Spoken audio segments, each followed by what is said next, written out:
I thought it was fascinating when I first came across your channel, how you were, because essentially it seems like what you were trying to do is chunk all of world's history and all of the mythology and make sense of all of this. And so how do you do that? You do that through chronology. And I never really thought about that, but it makes sense because you've got all these different calendars and different timelines. But the events are going to be, if they're worldwide events, they're going to be happening all over the realm at similar times. And so Absolutely. even if you've got different languages and you got different calendars, and this is when the world began, no, it began here, and et cetera, et cetera. It is, hey, Mike, I have to address what you're saying. Listen, people don't realize how compartmentalized academia is. They have no idea that the anthropologists don't even refer to the journals of the geologists.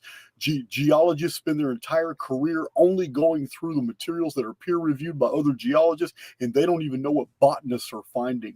The botanists themselves don't know anything about anthropology. They don't know anything about astronomy. No one is checking and cross-referencing into other fields. In fact, the multidisciplinary approach is actually frowned upon.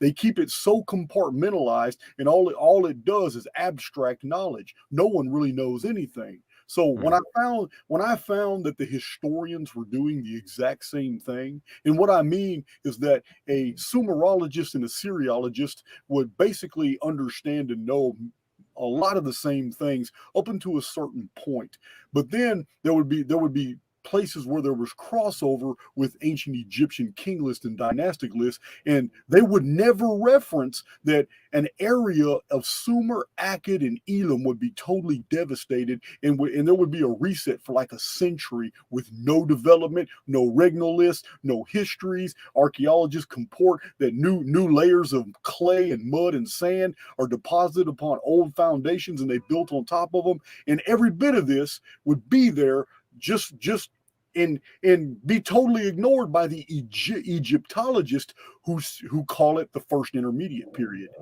which is a very clever way of saying that something happened in Egypt, but we have no history, no records. We don't know what's going on. Nothing was left. It was total destruction, and it took about a century for the country to wake up. They'll call that the first intermediate period. Then it happens again 5 centuries later, and it's called the second intermediate period. But all the annals and records and myths and traditions that are datable all around the world know that second intermediate period was a 300-year period where the world tried to rebound after a total systemic collapse.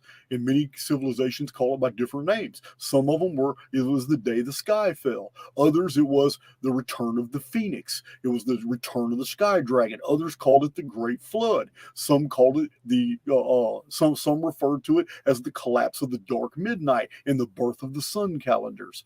And so this interdisciplinary approach is what I have brought to the table. But I brought it to the table from a totally unique basically perspective, because there are no universities, there's nothing in academia today that promotes chronology. It is the most ignored of all studies, and yet we have thousands of records containing hundreds of thousands of chronographic markers.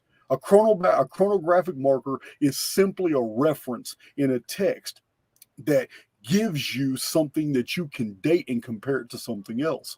So this interdisciplinary approach is the reason why we're in the pickle that we're in today, that we're having to put all these pieces together, because the people who consider themselves to be the intellectually elite are actually the most blind to the evidence that's out there.